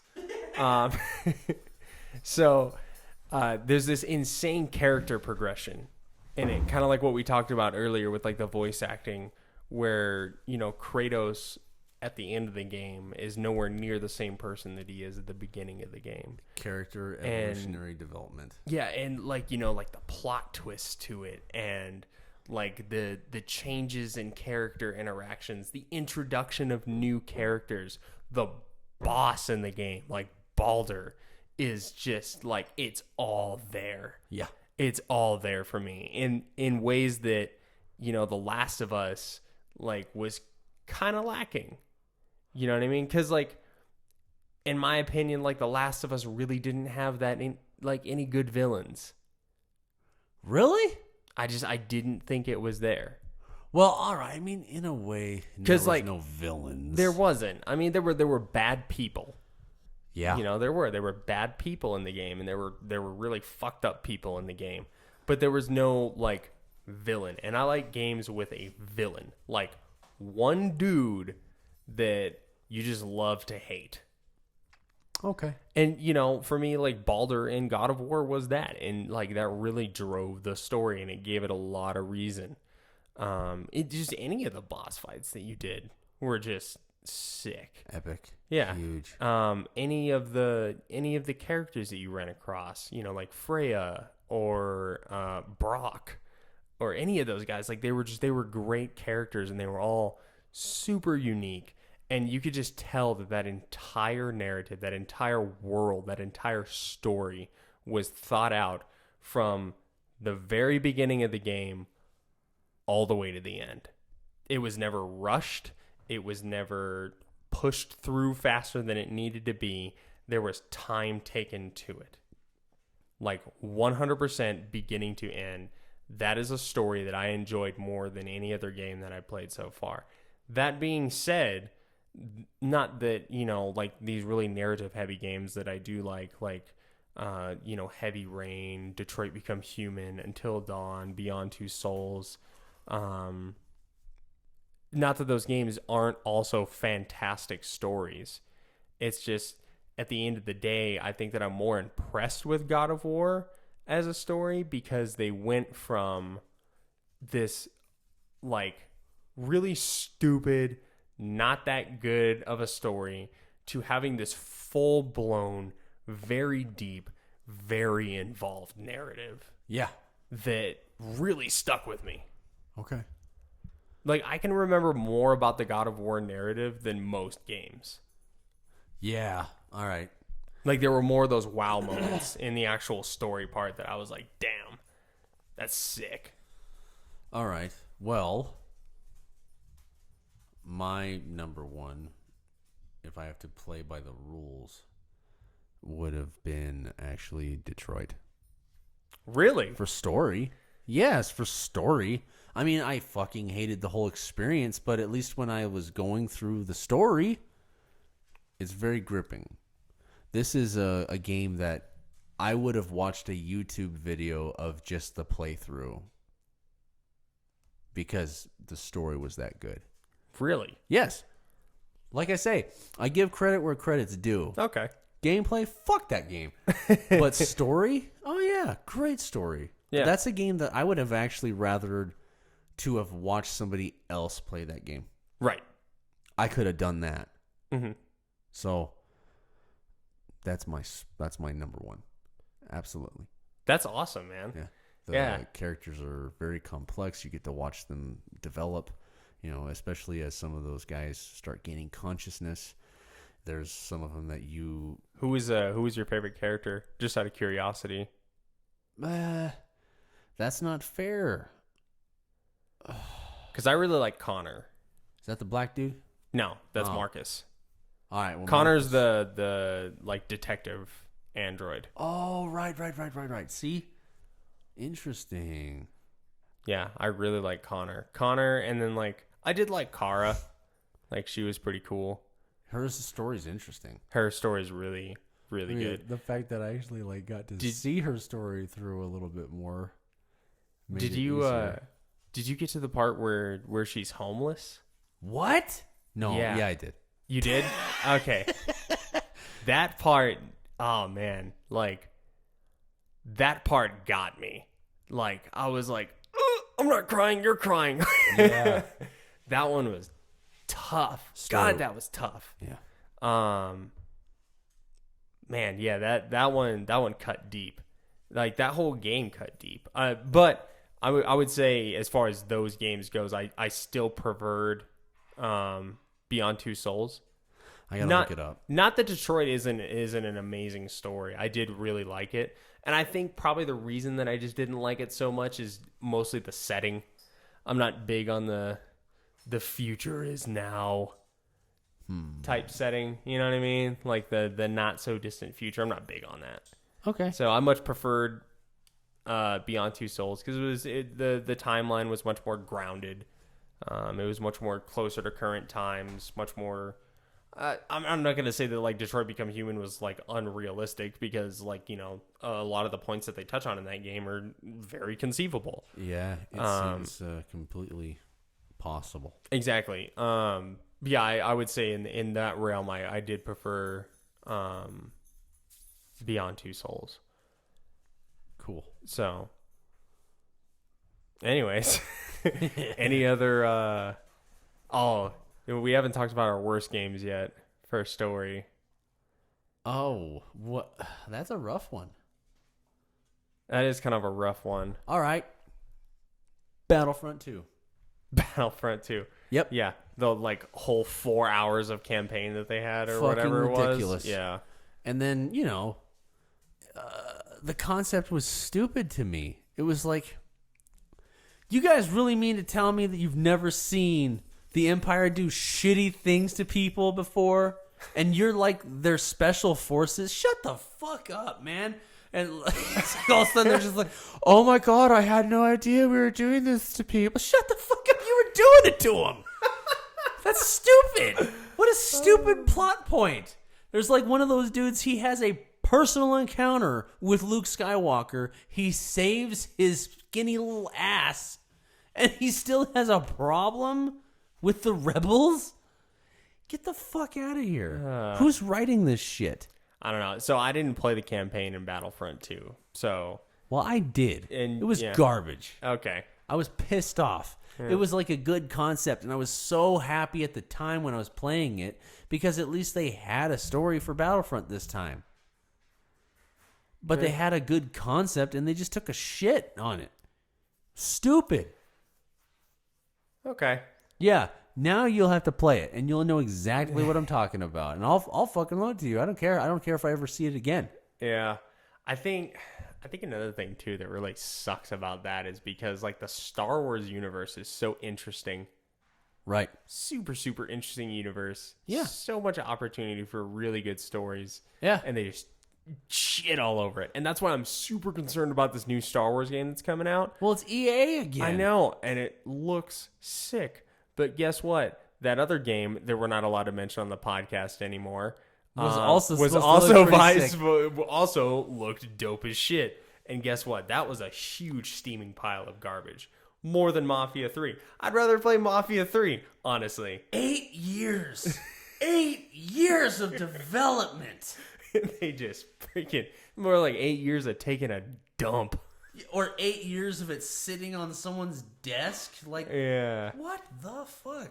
So, yeah, so if I can't use that game for the worst story imaginable, because it was basically non-existent. Well, all right.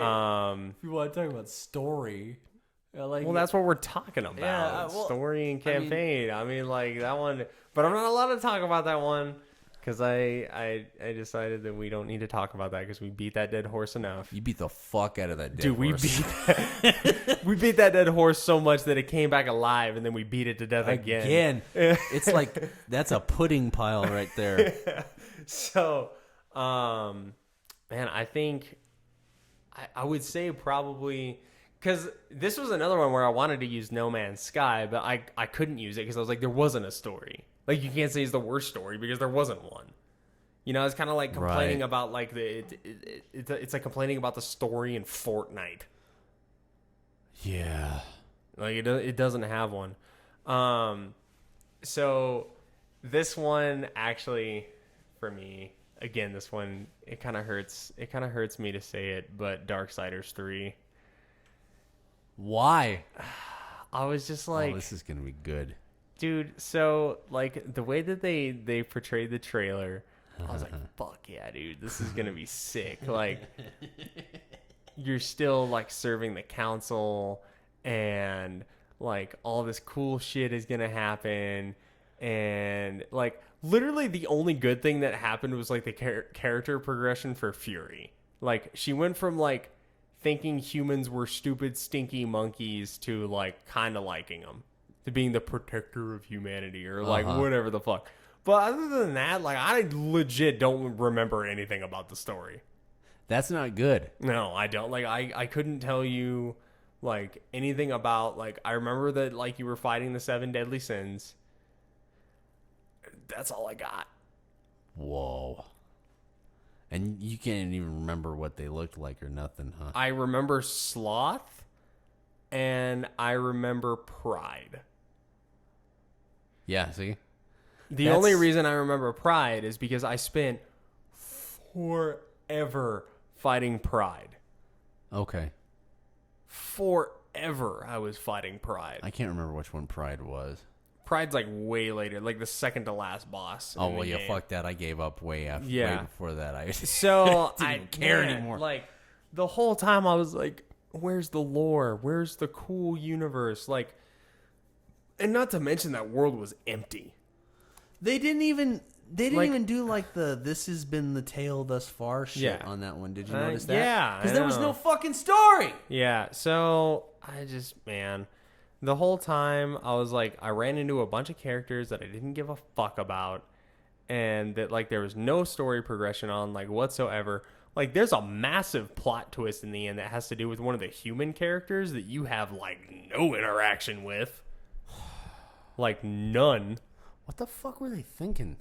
So, all right, here we go. I'm going to do it. I'm going to drop a spoiler alert Shit. now. Oh, so, I don't really like talking about these, but this is bothering me, so I want to talk about it. So, if you haven't played Darksiders 3 and you want to because it's free on PlayStation right now, Then fuck off. probably like just skip ahead until the end and then like kind of figure it out. So one of the the dude who's like the leader of the human resistance or whatever, Yeah. the black dude. Uh-huh. So he turns out to be Strife. In the end, he's the fourth horseman in the end of the game, and you have like zero interaction with this motherfucker. What the? Throughout the entire game. Okay. How do they justify this? They don't. Like, you're like about to like leave. You're like helping humanity to like flee Earth or like whatever the fuck is going on. You can't even and then remember. like this dude is like, they're like, come on, you have to get through the portal. And he's like, no. And he like turns around and he like pulls out these two pistols. And I was like, oh, those look like Strife's pistols. And then like all of a sudden he like catches on fire and he turns into Strife. And I was pissed. I was like, you've been here this whole fucking time. Not helping at It all. didn't help me. Not even close. You guys are supposed to be brothers. Okay. See, I don't even need to play the game now. All right, so spoiler alert done. If you're listening to it now, I've gone Jesus, over the what? spoiler. But so yeah, that was the kind of bullshit where I was like, I had like, you say like 10 words to this dude throughout the entire thing. Like none of the makers. You have a really good relationship with the makers in the second. Yeah. In the second one, Uh-huh. like all the characters are super involved. Even like the dude who's just like the freaking like merchant, like the goat dude in the second one has like a pretty big role in the game. Yeah, he's Like, everywhere. you have a lot of really cool interactions with Volgrim like all throughout the game. None of that is there in this one. Nope. Like at all. It's Nope. just kind of like Fury being pissed for like about 10 hours. There was no substance. Yeah. That's why I gave up on it. Yeah. I couldn't keep holding my breath, man. yeah. I kept hoping that something was going to happen. It was going to like be like, oh, here we go. Yeah. You No. know, there were some cool moments in it. Like, I'm not going to lie, there were some cool moments. But for the most part, it was just like, what the fuck? Can we please move on from It this? was a grinding game. Yeah. I remember, like, I finished the game. I was like, all right, cool, I finished it. I didn't even like the graphics on it. It didn't feel right to me. It was more cartoony compared to the other two. Well, I think a lot of it, too, is, like, I kind of expected more from the graphics because it was on the PS4. And also, too, I mean, like, you're talking about, like, I get it. It's, like, post-apocalypse, and there's probably not going to be a lot of life. But, like, goddamn, man. There were, like, sections where I'm, like, walking through. I'm like, is there anything in this level? Like, am I just going to, like, Yeah. walk through straight to the final boss? Yeah. Like they just So- threw it together. Yeah. Because they fucking did. So, I don't know. Yeah. But, yeah. Exactly. That was my, Wow. I'm so proud of you. You came around. yeah. If we go listen to our episode 1, like you are smashing me for this. Like Dude. not being so like impressed or excited about it. No, I was smashing you 6 for months hating later. I was smashing on you for hating on the gameplay. Your gameplay's stupid. It's broken. I'm like, no, you just suck. No, fuck that game. The gameplay's not broken. It's Playing fine. God of War, I found out. I did fine on God of War. I think you just got more patient. I think you had more patience for God of War than you have for Darksiders. I'll try it again. Oh, God, that's going to be agonizing. I'll try it again. No, don't even waste your time on it. Fuck those guys. Just buy the SpongeBob game. Give them your money that way. THQ. Nordic. Yeah. And I was so excited. God, when they found it out they were sad that going I'm to pick more- it up. Huh? Is it sad that I'm more excited about the new SpongeBob game than I am the new Darksiders It's game? very sad. Yeah, but that's their fault. That's Yeah. not your fault. See, I actually have a kid now, so like when I go to buy them, I'm like, oh yeah, I'm getting it for my daughter. Dude, Darksiders 2 was amazing when they came out with that. I was so happy because when I found out THQ went under, I fell in love with the Darksiders series. By 3, I don't know what the fuck they're doing anymore. Yeah. It's like, did everybody quit and they had a new crew? Like, what the hell happened? Thank you. It don't make no sense. Oh, no, I agree completely. So, anyways, I don't know. You got any honorable mentions, good or bad, on gameplay? No, I mean, like, gameplay, it's going to be all the same shit. Or not gameplay, story. I'm an idiot. Stories about the same things. Like, Spider-Man was amazing. Mm-hmm. Cool shit. God of War was the shit. Mm-hmm. Detroit, gotta say, if I could watch somebody play it and not, like, actually have to walk around those stupid fucking rooms, it'd be great. Mm-hmm. Okay. Yeah. Shadow of Mordor's pretty cool. See, I didn't really like the story in that one as much. I mean, it's cool. It's interesting. It's Come on. Lord of the Rings, so I like it. It has suspense and betrayal. And I mean, it does, but it's just like, eh. Okay. That's kind of the way I felt about, my friend Erica talked about Dragon Age a lot. Yeah. And I played Dragon Age Inquisition, and I finished it. I was like, not that good, huh? It was all right. I didn't hear good things about that. It was pretty good. Well, my thing is, like, it was decent. Like, not the worst game for sure. Well, I think me and my dad both kind of suffer this. Is like, we don't always fall in line with the hypercritical bullshit that people always have. Because if you notice, we live in a world where it's more fun for people to just take a shit on everything and say everything is stupid or half baked or whatever. Sometimes it is. But, like, I'm the kind of guy, like, I just like a good story. Yeah. I'm very easy to please when it comes to that. Just give me a good story. Give me something so I can get into it. Unless it's Detroit. And like I said, no, the story was great. It was the gameplay. Fuck that gameplay. Oh, okay, yeah. But the story was awesome. You know, like I'm that way with movies when I go see movies. I'll go see a movie that other people tell me they didn't like, and it turns out I like it just fine because it's a good story. Yeah. I don't give a damn if it doesn't go by the comic book exactly. You know, like... As long as it's entertaining. As long as it's entertaining. Okay. That's my deal. So, I'm not terribly hard to please when it comes to that. See, when it comes to the story, I would say I'm very hard to please. Like, I would say, like, obviously because I like games like Detroit, gameplay is really easy to satisfy for me. Right. You know, if all the other elements are there, then gameplay is just kind of I don't really care that much about it. Who cares if it's repetitive? Who cares if, like, whatever. As long as the story's there, I'm all about it. As long as the game or the audio's there, the voice acting, all that kind of stuff. But I'm very, very critical of stories. And I think for me, the thing that I've noticed a lot with a lot of games lately is the characters are extremely static. Extremely static. I mean, one of the newest games that we played on our podcast was Days Gone.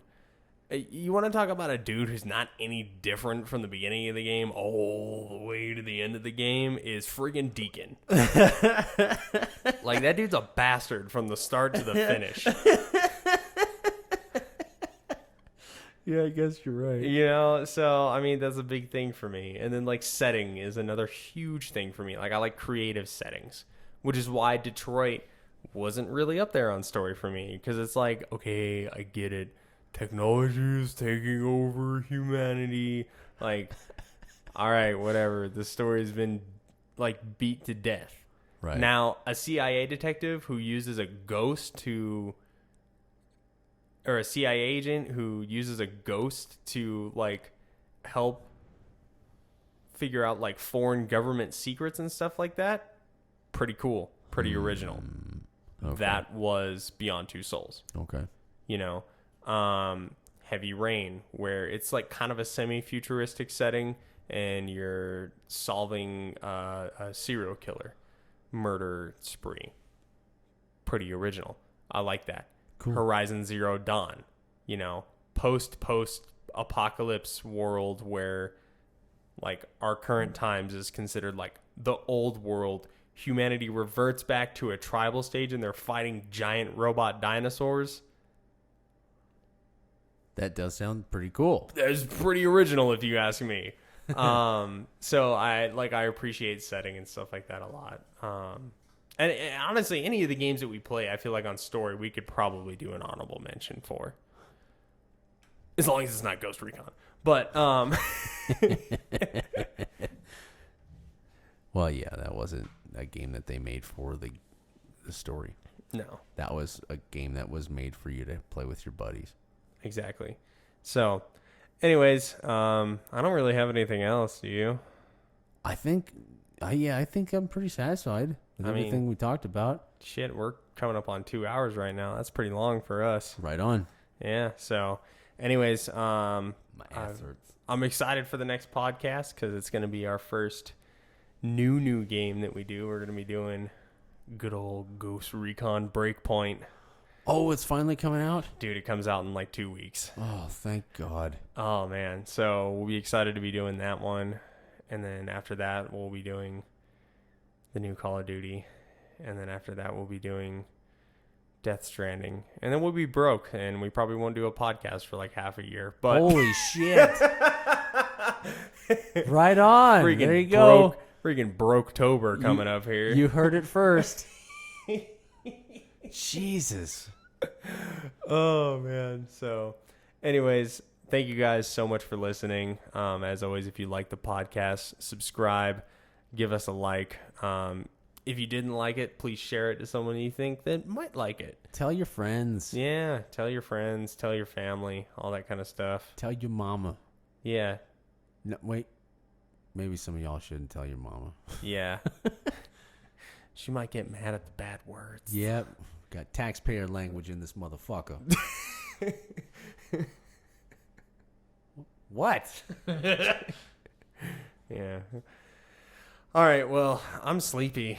Me too. Yeah, so I think it's time for us to go to bed. It's 10 o'clock our time right now. So, For fuck's sake. as always, thank you all so much for listening, and we'll see you guys next time. Peace out. Look, all right, listen to how my voice sounds in your headphones right now. I don't care. All right, now I this don't is this is you. No, I really like this.